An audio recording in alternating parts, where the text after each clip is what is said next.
Una pequeña serie en el día de hoy acerca de la pregunta ¿a qué vino Jesús? Muchas personas totalmente ajenas al cristianismo están de acuerdo en el hecho de que Jesús es, o para algunos fue, porque muchos no creen que Jesús haya resucitado, una persona extraordinaria, creen en él como un personaje histórico y punto.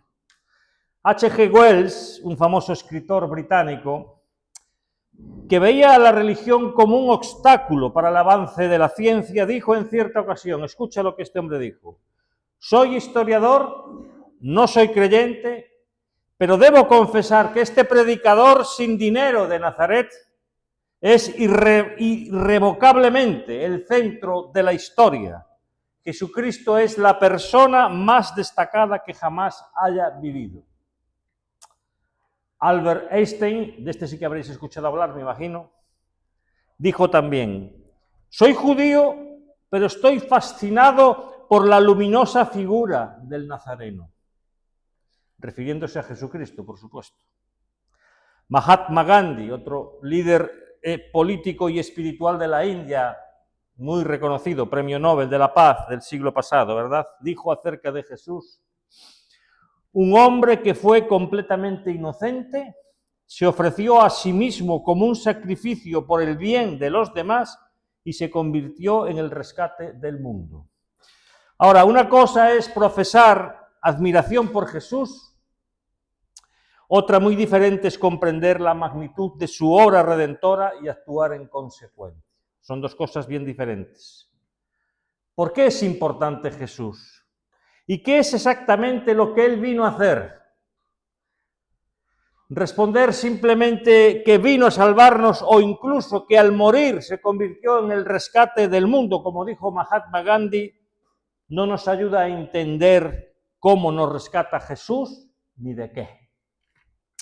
Y esto es sencillamente, hermanos, lo que quiero considerar en una breve serie de exposiciones que va a ser corta, permitiendo que sea el mismo Jesús quien nos responda a esta pregunta a través de los evangelios. ¿A qué vino Jesús? En los 4 evangelios, hermanos, encontramos algunos textos en los que vemos a Jesús explicando cuál fue la razón de su venida. En Marcos capítulo 10, versículo 45, que va a ser nuestro texto central para esta tarde, allí nos dice que él no vino para ser servido, sino para servir y para dar su vida en rescate por muchos. En Lucas 19:10 dice que él vino a buscar y a salvar lo que se había perdido. En Juan 10:10 nos dice que él vino para que tengamos vida y vida en abundancia. En Juan 12:46 dice: yo, la luz del mundo, he venido al mundo para que todo aquel que en mí crea no permanezca en tinieblas. O en Juan 18:37, en donde Jesús es interrogado por Pilato, y Jesús allí dice que él vino a dar testimonio de la verdad. Yo para esto he nacido, dice Jesús, y para esto he venido al mundo, para dar testimonio de la verdad. Y hay otros muchos pasajes que podríamos haber escogido, pero creo que estos son suficientes para responder a la pregunta ¿a qué vino Jesús? O para ser más precisos, según Jesús, ¿a qué vino Jesús? Va a ser él quien responda a esta pregunta. Vamos a estar considerando en esta tarde el texto de Marcos, capítulo 10, versículo 45, que contiene una doble declaración de Jesús. ¿Con respecto a qué? A la razón de su venida, y la primera es que él no vino para ser servido, sino para servir. Ahora, esta declaración de Jesús, hermanos, esta declaración surge en el contexto de una sorprendente manifestación de ambición de parte de los discípulos de Jesús, que en más de una ocasión precisamente manifestaron un pecaminoso afán de protagonismo, como vemos en el pasaje que vamos a considerar en esta tarde.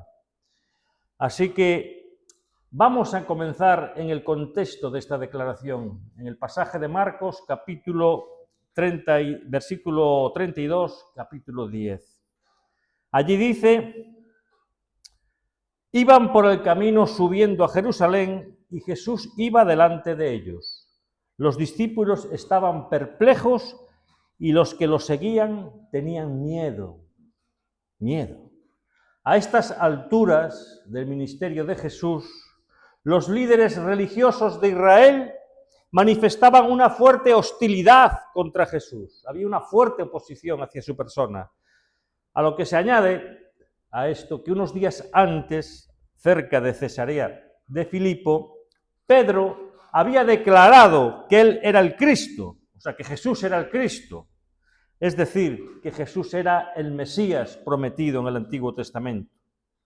Así que humanamente hablando, hermanos, los discípulos tenían razones para tener temor, porque ellos no tenían ni idea, hermanos, de lo que iba a suceder cuando ellos llegasen a Jerusalén. Y Jesús, en vez de calmar a sus discípulos, todavía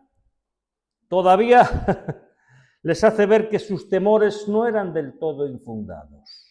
Dice allí: y tomando aparte de nuevo a los 12, comenzó a decirles lo que le iba a suceder. Jesús dice: ahora subimos a Jerusalén, y el Hijo del Hombre será entregado a los principales sacerdotes y a los escribas, y lo condenarán a muerte, y lo entregarán a los gentiles, se burlarán de él, le escupirán, lo azotarán, lo matarán, y 3 días después resucitará. Y esta frase que encontramos aquí, el Hijo del Hombre, es clave, hermanos, para poder entender este pasaje.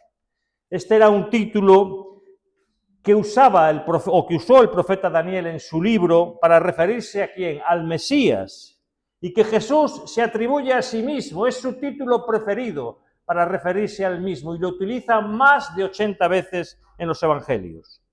En esta profecía de Daniel, que aparece en Daniel capítulo 7, versículos 13 al 14, Daniel ve en una visión a este personaje, al Hijo del Hombre, que llega delante de Dios el Padre, y dice Daniel, dice allí en el versículo 14 de Daniel 7, y le fue dado dominio, gloria y reino, para que todos los pueblos, naciones y lenguas le sirvieran. Su dominio, dice, es un dominio eterno que nunca pasará, y su reino uno que no será destruido. Esta era una profecía muy conocida por todos los israelitas y muy familiar para los discípulos de Jesús, que al escuchar a Jesús refiriéndose a sí mismo como el Hijo del Hombre, ellos saben que eso no puede significar otra cosa que el hecho de que Cristo tiene un reino, de que Cristo es rey.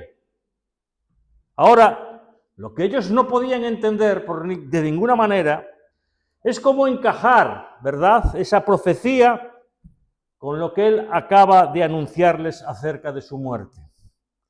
Y quisiera, hermanos y hermanas, que pudierais percibir esa perplejidad que llenaba el corazón de los discípulos en ese momento. Aquí tenemos a Jesús que está diciendo: yo estoy destinado a ser rey, y al mismo tiempo les está diciendo que lo van a matar antes de ser coronado. Me van a matar antes de subir al trono, les está diciendo. ¿Cómo resuelven los discípulos este dilema en sus mentes? Bueno, ellos hicieron lo que probablemente hubiésemos hecho cualquiera de nosotros. Ellos se quedaron con la parte buena de la profecía, lo referente al reino, y desecharon la parte que menos les gustaba, lo referente a su muerte. O sea, se quedaron con la parte del reino y dejaron a un lado la parte de la muerte de Jesús. Ahora, fijaros lo que sigue diciendo Marcos en el versículo 35. Dice allí que se le acercan Jacobo y Juan, y recordar, hermanos, recordar que Cristo les acaba de declarar que yo voy a ser entregado, voy a ser traicionado, voy a morir, y escuchar la petición que estos 2 discípulos le hacen a Jesús. Dice en el 35. Se acercaron a Jesús diciendo: Maestro, queremos que hagas por nosotros lo que te pidamos. Sí o sí, tienes que hacerlo. Ahora, quiero ayudaros, hermanos y hermanas, a estar atentas. Quiero ayudaros un poco para que comprendáis qué es lo que está ocurriendo aquí. Juan y Jacobo eran del círculo más íntimo de Jesús. Junto con Pedro y Andrés formaban su guardia pretoriana, los más próximos a Jesús. Y muy probablemente estos hombres eran primos de Jesús, porque hay un texto en el Evangelio de Mateo que da a entender bastante claramente que Salomé, la madre de Juan y de Jacobo, era hermana de María, la madre de Jesús. De hecho, Mateo aclara en ese mismo pasaje que en este incidente la madre de ellos también estaba allí, o sea, que eran tres los que se acercaron a Jesús: Juan, Jacobo y Salomé, la tía de Jesús, apelando a los vínculos familiares que los unían a Jesús, y le hacen al Señor la petición más egoísta que podemos encontrar en toda la Biblia. Es esta, precisamente. Jesús les dijo en el 36, ¿qué queréis que os haga? Y ellos le dijeron, concédenos que en tu gloria... O sea, notar, ellos no tienen la menor duda de que el Hijo del Hombre se va a sentar en su trono, porque Daniel lo había profetizado. Así que ellos dicen, concédenos que en tu gloria nos sentemos el uno a tu derecha y el otro a tu izquierda. Pero entonces Jesús les dijo, no sabéis lo que pedís, no sabéis lo que pedís. Y ahora les pregunta, ¿podéis beber de la copa que yo bebo? ¿O ser bautizados con el bautismo con que yo soy bautizado? Esa es una pregunta. Y dejadme que os explique esto de la copa, porque es importante entender, hermanos, lo de la copa. La copa en la Biblia es una figura del sufrimiento y del juicio. La copa de la ira de Dios, cuando Jesús está en el huerto de Getsemaní, le dice al Padre, pasa de mí esta copa. Ese es el símbolo de una copa en la Biblia. Y ahora Jesús les está preguntando a Jacobo y a Juan, les hace la pregunta de si ellos estarían dispuestos a sumergirse juntamente con él en un océano de sufrimiento. Por eso les dice Jesús, vosotros podéis ser bautizados, podéis ser sumergidos en un mar de sufrimiento conmigo. Y ellos le contestaron, sí, podemos, claro que podemos. Y hermanos, si la petición de ellos fue egoísta, y lo fue, la respuesta a esta pregunta de Jesús fue arrogante. Arrogante. Sí, podemos, claro que podemos. Pero Juan y Jacobo a estas alturas no entienden todavía el alcance de lo que ellos están pidiéndole al Señor. No lo entienden. Jesús les dijo, a la verdad de la copa que yo bebo, beberéis. Y con el bautismo con que soy bautizado, seréis también bautizados. Estos serían mártires de Jesús, morirían por él, pasando el tiempo. Pero el sentarse a mi derecha y a mi izquierda no es mío el concederlo, dice Jesús, sino que es para quienes ha sido preparado. ¿Quiénes son los que se sentarán a la derecha y a la izquierda en el reino de Dios? No lo sabemos. En otras palabras, Jesús les está diciendo, yo no puedo designar el ministerio que vosotros vais a ocupar en mi reino. Yo eso no lo puedo designar. No puedo reservar esos cargos ahora, porque eso le pertenece a mi Padre. Está en la potestad de mi Padre, que está en los cielos. Ahora, les dice Jesús, lo que sí puedo garantizaros es que vosotros vais a tener que pagar un precio por seguirme. Eso sí que te lo puedo garantizar, Juan, y a ti mismo, Jacobo, te digo lo mismo. Por supuesto, hermanos, cuando los discípulos escuchan, los demás discípulos, los otros 10, escuchan a Juan y a Jacobo hacer esta petición, ¿qué sucede? Marcos 10:41. Al oír esto, los 10, o sea, los demás, comenzaron a indignarse contra Jacobo y Juan. Y esta palabra indignarse es una palabra bien fuerte en el original. Los discípulos estaban literalmente furiosos, como una osa a la que le quitas la cría, furiosos con Juan y con Jacobo. Y claro, no porque ellos fueran los más sensatos, no porque fueran los más piadosos, sino porque ellos se les habían adelantado en la petición. Los demás discípulos estaban pensando, ¿cómo no se me ocurrió a mí hacerle esta petición primero a Jesús? ¿Cómo es que estos dos se nos han adelantado? ¡Qué tontos hemos sido! Pero ¿sabéis qué, hermanos?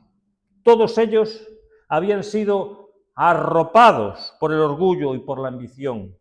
¿Y sabes qué? Precisamente por eso no podían entender lo que Jesús les estaba diciendo, profetizando acerca de su muerte, a pesar de que esa no era la primera vez ni la segunda vez que Jesús les anunciaba de antemano lo que iba a suceder con su vida. En Marcos 8:31, recordar cuando estudiamos este evangelio por completo, inmediatamente después de que Pedro confesara que Jesús en Cesarea de Filipo era el Cristo, el Hijo de Dios, dice en el versículo 31 que Jesús comenzó a enseñarles. ¿El qué? Que el Hijo del Hombre debía padecer muchas cosas y ser rechazado por los ancianos y los principales sacerdotes y los escribas y ser muerto y después de 3 días resucitar. Y Marcos aclara en el versículo 32 que les decía estas palabras claramente. De una forma clara, abierta. Esto no era algo oscuro, algo crítico, algo raro, no era palabras claras. Voy a ser entregado, voy a ser crucificado, voy a morir y voy a resucitar. Y seguían sin entender. Sin entender. Para Pedro era tan inconcebible, hermanos, tan inconcebible que el Mesías tuviese que morir, que Pedro decide reprender a Jesús, llevándoselo aparte. Un poco más adelante, en los capítulos 9-31, Jesús vuelve a profetizar que será traicionado, que lo van a matar, que va a resucitar, pero los discípulos siguen sin entender. ¿Por qué? Porque la ambición les cegaba el entendimiento, hermanos. Y quiero leeros este pasaje de Marcos 9:31 porque nos va a ayudar a entender. Dice, pero ellos no entendían lo que les decía y tenían miedo de preguntar a Jesús. Llegaron a la ciudad, a Capernaum, y estando ya en casa, Jesús les preguntó, ¿qué discutíais por el camino? Como si Jesús no lo supiera. Sí que lo sabía. Pero ellos guardaron silencio. ¿Por qué? Porque en el camino pecaminosamente habían estado discutiendo quién de ellos sería el mayor. Esa es la discusión que se traían entre manos los discípulos, todos. ¿Os dais cuenta del problema, verdad? ¿Sabéis por qué mucha gente, hermanos, no puede entender el Evangelio? Así de sencillo como es. Porque la soberbia, hermanos, la soberbia ciega nuestro corazón. Y muchas veces nosotros mismos, los cristianos, no entendemos la Biblia por causa de nuestra ambición. Tenemos una mente demasiado mundana. Sigue diciendo Jesús. Sentándose, llamó a los 12 discípulos y les dijo, Marcos 9:35, si alguno desea ser el primero, será el último de todos y el servidor de todos. Jesús acaba de decirles que sería traicionado, que lo iban a matar, y ellos estaban preocupados por cargos en el gobierno futuro de Jesús. Esos hombres necesitaban tener una perspectiva correcta de lo que es la verdadera grandeza, y no la tenían. Y eso es lo que Jesús les enseña a continuación, versículo 42. Ahora Jesús les dice, mas Jesús, llamándoles, les dijo, ¿sabéis que los que son tenidos por gobernadores de las naciones se enseñorean de ellas, y sus grandes ejercen sobre ellas potestad? Pero no será así entre vosotros, no será así, sino que el que quiera hacerse grande entre vosotros será vuestro servidor, y el que de vosotros quiera ser el primero será siervo de todos. En otras palabras, la grandeza, según el mundo, hermanos, es directamente proporcional a la cantidad de personas que tú puedes pisotear, a las cuales tú puedes mangonear, ya sea porque tú tienes un cargo político o porque eres una persona con una capacidad económica muy grande y puedes mangonear a mucha gente. Pero en el reino de Dios, hermanos, el grande es el que sirve, no es el que es servido. Y esa es la vara en el reino de Dios. La grandeza no se mide por la cantidad de personas que están debajo de ti, sino por la cantidad de personas a las que tú, intencional y sacrificialmente, decides servir. Y es aquí donde Jesús trae esta declaración de Marcos 10:45. Así que os dais cuenta, ¿verdad?, de la importancia que tenía ver el contexto donde surge esta declaración de Jesús para que la podamos entender en su total profundidad. Ahora Jesús les dice, porque ni aún, dice, el Hijo del Hombre vino para ser servido, sino para servir. En nuestra versión Reina Valera se ha sustituido ese aún. Es una pena que no haya sido traducido ahí. Pero es importante ese aún. Mis hermanos, si hay alguien que tiene derecho a ser servido, es el Hijo del Hombre. Recordar la profecía de Daniel. El Hijo del Hombre le fue dado dominio, gloria y reino. ¿Para qué? Para que todos los pueblos, naciones y lenguas les sirvan a Él, al Mesías, al Cristo. Pero ¿sabéis qué, hermanos? ¿Sabéis qué? Cuando vino el Hijo del Hombre hace 2000 años, Él no vino para ser servido. Él vino para servir. Y Jesús les está diciendo a sus discípulos, echad fuera de una vez por todas esa mentalidad mundana que solo procura la preeminencia y la gloria, e imíteme a mí. Imitadme a mí. Ejemplo os he dado para que como yo he hecho, vosotros también hagáis. Todos los que quieran venir en pos de mí, dice Jesús, tomen su cruz y síganme.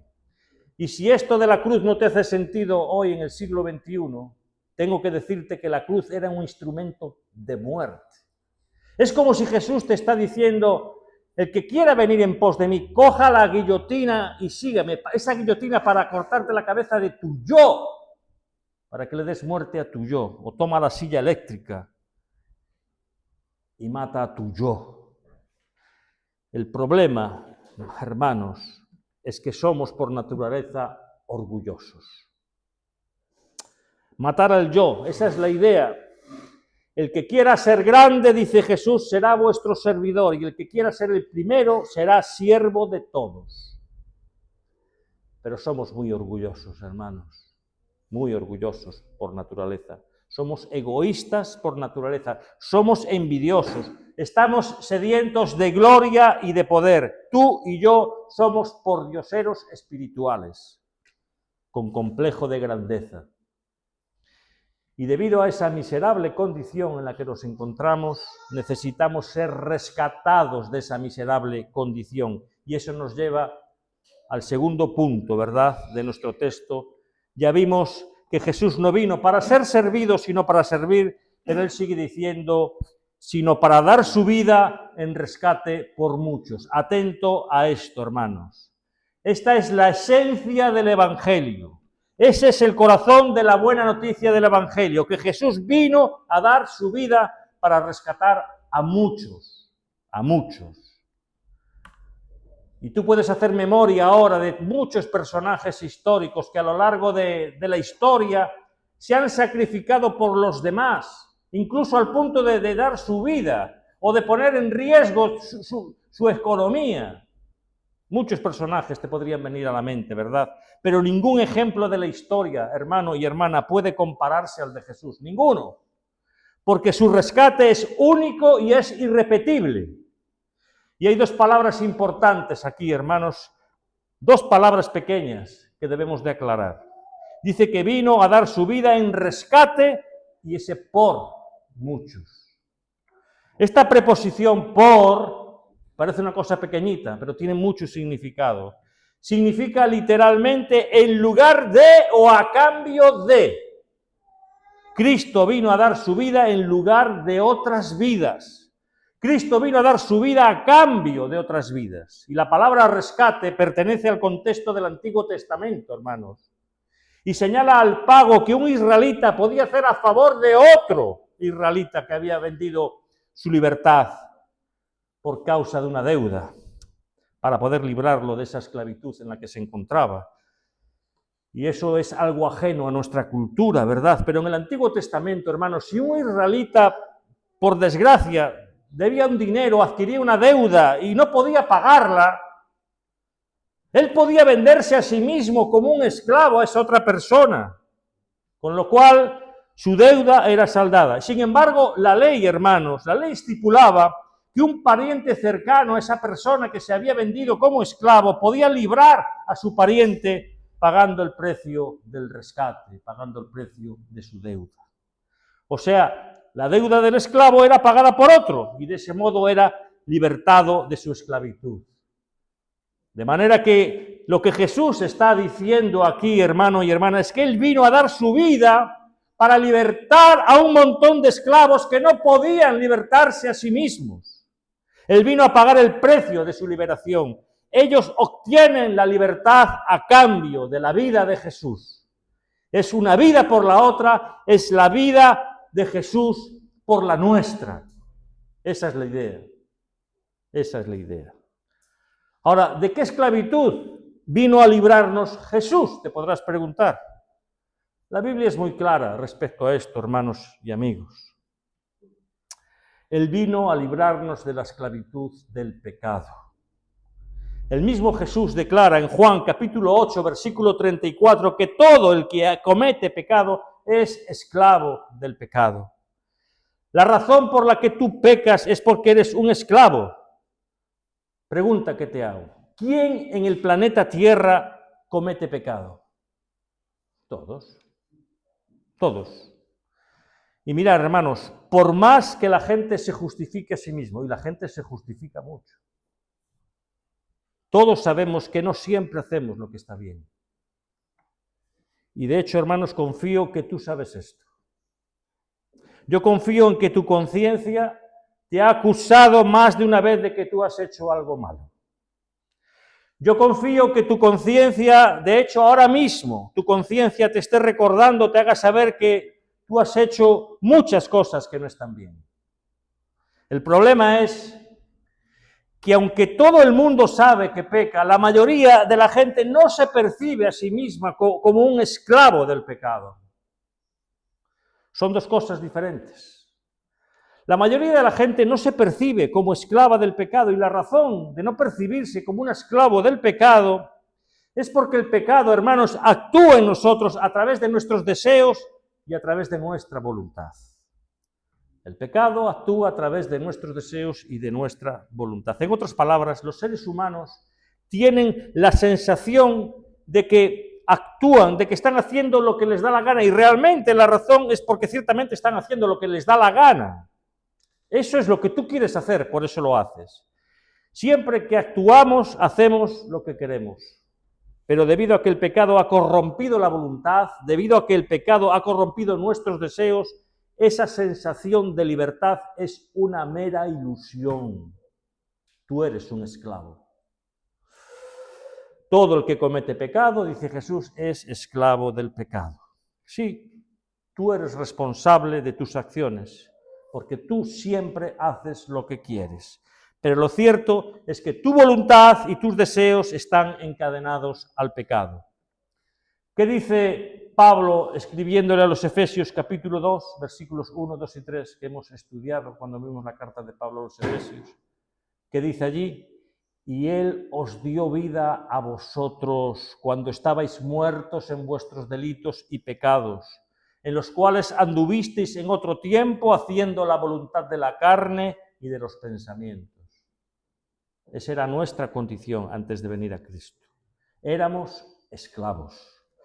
El ser humano es un esclavo que se cree libre, él se cree que es libre. Y eso no solo afecta a unos cuantos, sino a todos. Dios dice en su palabra que no hay en el mundo entero quien haga lo bueno, no hay ni siquiera uno, ni uno. Y tú no vas a ser la excepción. Somos una raza de gente esclavizada, privada de libertad. Por eso te comparas a veces con personas que son peores que tú. Sí, y te sientes justificado por eso. Yo no soy tan malo como fulano, como mengano. Y te justificas a ti mismo. O tal vez tienes en tu mente una especie de balanza mental, ¿verdad? Y cada vez que haces y actúas y haces una u otra cosa, tú pesas en un lado las cosas buenas y en otro pesas las cosas malas y tu propia mente dice, bueno, las cosas buenas pesan más. no soy tan mala persona. Pero ¿sabes qué? En el estándar de Dios para juzgarte no son otras personas. El estándar de Dios para juzgarte no es la opinión que tú tienes acerca de ti. La norma de Dios para juzgarte es su carácter perfecto revelado en su ley moral. Y esa ley, hermanos, no solo regula tus acciones externas, esa ley también regula tus propios pensamientos. Esa ley también regula tus propias motivaciones. ¿Recordáis cuando estudiábamos el Sermón del Monte? Mateo 5:21. Allí Jesús clarifica este aspecto de la ley. Jesús decía, oísteis que fue dicho a los antiguos, no matarás. Y el judío decía, yo ahí estoy bien, yo no mato a nadie. No he matado a nadie en mi vida. Pero Jesús le añade, y cualquiera que matare será culpable de juicio. Pero yo os digo que cualquiera que se enoje contra su hermano. Ahí ya Jesús va al aspecto íntimo del corazón. Cualquiera que le llame racá a su hermano, estúpido, imbécil, cabeza hueca, será culpable ante el concilio. Ahí va más allá, ¿verdad? Hay quien se puede sentir libre de esta culpa. Cualquiera que llame fatuo a su hermano quedará expuesto al infierno de fuego, dice Jesús, por un lado. Luego en el 5:27 dice, oísteis que fue dicho, no cometerás adulterio. Yo ahí estoy bien. Pero espérate que te voy a explicar un poquito esto, dice Jesús. Pero yo os digo que cualquiera que mirare a una mujer para codiciarla, ya adulteró con ella en su corazón. El alcance de la ley es tal, hermanos, que ninguno de nosotros sale bien parado. Ninguno. Y para colmo de males, para hacerlo peor, la Escritura nos dice allá en Hebreos 4:13 que todas las cosas están desnudas y abiertas a los ojos de aquel ante quien tenemos que dar cuentas. Eso que tú hiciste en la oscuridad, en la privacidad de tu habitación, con la luz apagada, cerrada la puerta, donde nadie te vio, hay alguien que sí te vio. Hay alguien que sí te vio. Dios ve y conoce cada pensamiento secreto de lujuria que abrigas en tu corazón, de ira, de orgullo, de codicia, de egoísmo. Ningún ser humano tiene escapatoria ante un Dios que todo lo ve, ante un Dios que todo lo sabe, delante de un Dios que nos juzgará con justicia. ¿Quién se va a escapar de ese tribunal y salir impune? Nadie. Sí, yo sé que todos nosotros tenemos un sentido de justicia en el corazón, fuimos hechos a la imagen de Dios, y yo estoy apelando a tu sentido de justicia en tu corazón en esta tarde. Todos nosotros nos sentimos mal, ¿verdad? Cuando alguien malo, que hace algo malo, se sale con la suya. Nos sentimos mal. Hay algo en nuestro interior que grita que eso no está bien, sobre todo cuando lo que ha hecho esa persona nos afecta directamente a nosotros. Tenemos un sentido de justicia innato, hermanos. Bueno, el Dios perfecto en justicia y santidad no puede tratar con ligereza al pecador, porque eso atentaría contra su propia justicia. Dios no puede pasar por alto el pecado. En su tribunal, cada pecador recibirá lo que justamente se merece. ¿Por qué? Por dedicarse toda una vida a hacer la propia voluntad y buscar su propia gloria, y no la de Dios. Y déjame hacerte una pregunta en esta tarde.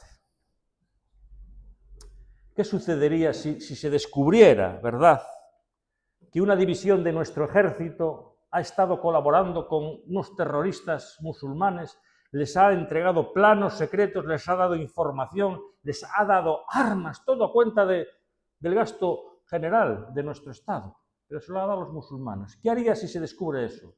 Estos soldados serían castigados de la forma más severa posible, por traidores, ¿verdad? Serían castigados con la pena máxima. Y hermanos, eso es exactamente lo que el hombre ha hecho con su Creador. Dios nos creó y nos equipó. Sí, escucha, Dios nos equipó, estoy terminando, nos equipó para que viviéramos para su gloria, no para la nuestra, para su gloria. Dios nos dio una mente para pensar, nos dio un corazón para sentir, una voluntad para decidir. ¿Y una boca para qué? Para alabarlo a Él. Pero el hombre ha corrompido todos esos dones, todas esas capacidades, y las ha usado para su propia gloria, usándolos para llevar a cabo su propio plan o agenda y para mostrarle a todo el mundo la increíble persona que es. Somos una raza de traidores, hermanos, de traidores, de pecadores culpables que merecemos el castigo del infierno, a menos que alguien pague por nuestro rescate. Y recuerdo de nuevo el texto, porque el Hijo del Hombre no vino para ser servido, sino para servir y para dar su vida a cambio de o en rescate por muchos. La Biblia dice claramente en Romanos 6:23 que la paga del pecado es muerte. De manera que tenemos una deuda infinita con el Dios infinito que solo Dios podía pagar. El problema, hermanos, es que Dios no puede morir. Dios no puede morir porque es Dios.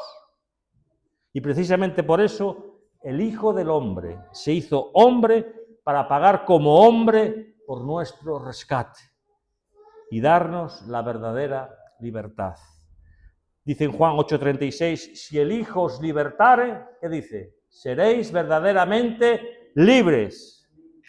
Nadie más podía pagar ese rescate excepto el Dios encarnado.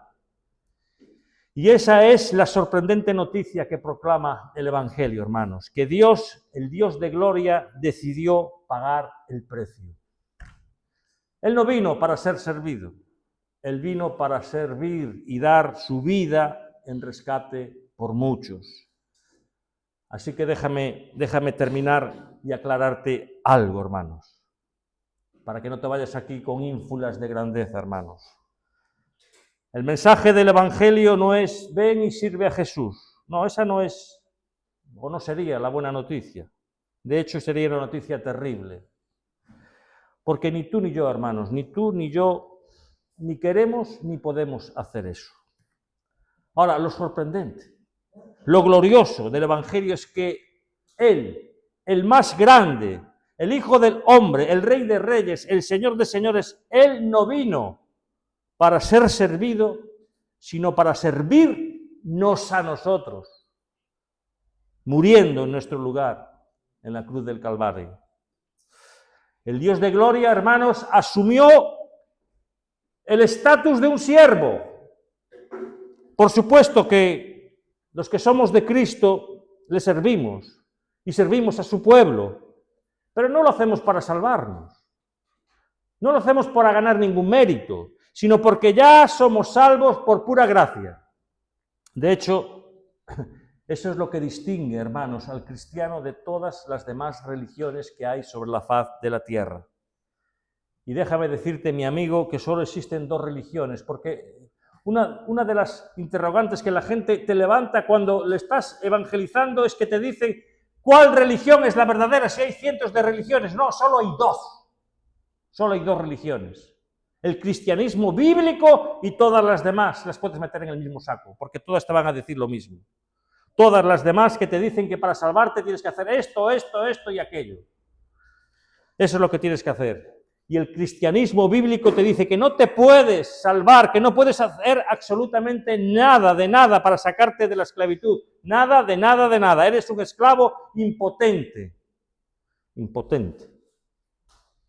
Y esa es la mala noticia que le da sentido a la buena noticia del Evangelio. ¿Cuál es la buena noticia? Mi amigo, déjame decirte algo.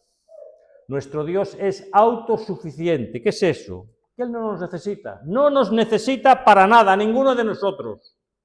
Así que Él no está buscando por ahí personas que le sirvan, Él no está buscando a personas que le suplan en sus necesidades, porque Dios no tiene ninguna necesidad, ninguna. Más bien, escucha, Él está buscando a personas necesitadas a quien Él ha decidido servir. Qué glorioso es eso. Sí, me has escuchado bien. El Dios de gloria está buscando personas necesitadas que reconozcan su necesidad de Dios, a quienes Él ha decidido servir, pagando su rescate por medio de la vida de su Hijo. Eso es lo que está haciendo Dios, buscando ese tipo de personas. Y luego, después del que te haya liberado y libertado, Él te llama a servirle y servir a otros. Pero al hacer eso, Él mismo se convierte en tu ayudador para que puedas hacer lo que Él te ordena hacer. Esto es glorioso, hermanos, porque nuestras propias fuerzas no podemos servir a Dios, pero Él al que llama lo capacita. Así que no pienses ni por un momento que Jesús te está llamando a ser su ayudante, por lo bueno que tú eres. No, no pienses eso ni por un momento, que Jesús te esté llamando a ser su benefactor, para que tú le hagas un favor a Él. No, Él te está llamando para que tú recibas su ayuda de Él. Él te está buscando para beneficiarte a ti, llamándote a ti a través del Evangelio para que vengas a Él en arrepentimiento y fe. ¿Y sabes cuál es la razón por la que muchos, y termino con esto, rechazan el Evangelio? No es tanto porque sus demandas sean difíciles, sino porque el Evangelio es humillante. Es humillante. Ese es el problema. Otra vez encontramos ahí el orgullo, es la ambición, porque el Evangelio humilla. ¿Por qué? Porque tienes que reconocer que necesitas el perdón de Dios. Tienes que reconocer que necesitas que Él sea Él el que te salve. Tienes que venir a Él suplicándole para que Él aplique a tu vida ese precio del rescate, para que Él te conceda la verdadera libertad, libertad de la culpa, libertad del pecado, libertad de la condenación. Tú necesitas que alguien te libere, y no alguien cualquiera, alguien con A mayúscula, Jesús de Nazaret. Así que te pido, mi amigo, mi amiga, no te vayas de este lugar en la misma condición en que llegaste. Yo te ruego que no hagas eso. Cristo en esta tarde te está ofreciendo en el Evangelio perdón y liberación, únicamente por gracia, únicamente por medio de la fe, no por obras. ¿Para qué? Para que nadie se gloríe. Toda la gloria es del Señor, hermanos, toda la gloria. Él paga el rescate, Él te llama, Él transforma tu corazón, Él toma tu corazón de piedra y lo transforma en un corazón de carne. Toda la gloria es únicamente para Él. Así que pídele ahí donde estás, ahora mismo que te salve, pídele que te salve, que transforme tu corazón, pídele que tenga misericordia de ti. No desprecies esta oportunidad en la que Dios te está acercando a ti por medio de su palabra, no la desprecies. El Dios del cielo te está ofreciendo gratuitamente por gracia, perdón y vida eterna, liberación por medio de la fe en la persona y la obra de su Hijo. Confía en Él, únicamente en Él, y serás salvo, porque de tal manera amó Dios al mundo que ha dado a su Hijo unigénito, para que todo aquel que en Él crea no se pierda, mas tenga vida eterna. Amén. Que Dios bendiga su palabra en esta tarde. Gloria al Señor.